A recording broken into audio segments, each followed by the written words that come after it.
সাধারণ মানুষের করের টাকায় সরকারি অফিসে চলছে ফ্যান, তার পাশাপাশি চলছে টিভি এবং রয়েছে লাইট।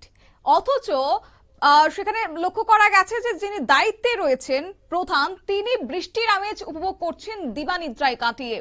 এমন ছবিকে ঘিরে এখন কিন্তু রীতিমতো বিতর্ক তৈরি হয়েছে। ছবি উঠে আসছে চরিলাম ব্লকের ধারিয়াল ভিলেজ অফিসকে কেন্দ্র করে বিতর্ক।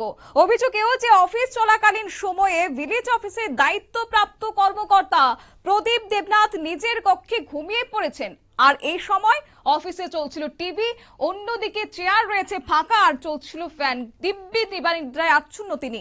স্থানীয়দের একাংশের পক্ষ থেকে অভিযোগ থাকে যে সরকারি অফিসে গুরুত্বপূর্ণ কাজের জন্য এসে সাধারণ মানুষের দায়িত্বপ্রাপ্ত কর্মকর্তাকে যদি এই অবস্থায় দেখেন, তাহলে তার বলার অপেক্ষা রাখে না যে রাজ্যে বর্তমানে কর্মসংস্কৃতি কোথায় রয়েছে।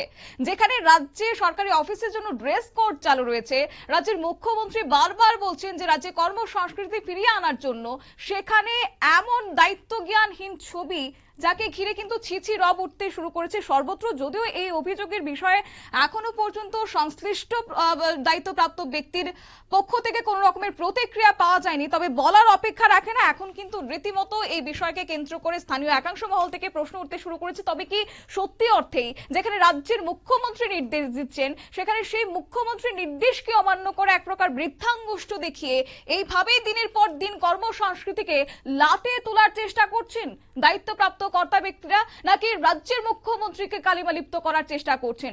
যাই হোক, অন্যদিকে একাংশ দাবি করছেন যে আপাতত দপ্তরের পক্ষ থেকে এই বিষয়টিকে যেন গুরুত্ব সহকারে দেখা হয়, নয়তোবা আগামী দিনে রাজ্যের কর্মসংস্কৃতি কিন্তু অনেকটা বেহাল অবস্থায় পতিত হবে বলেও কিন্তু মনে করছেন একাংশ মহল।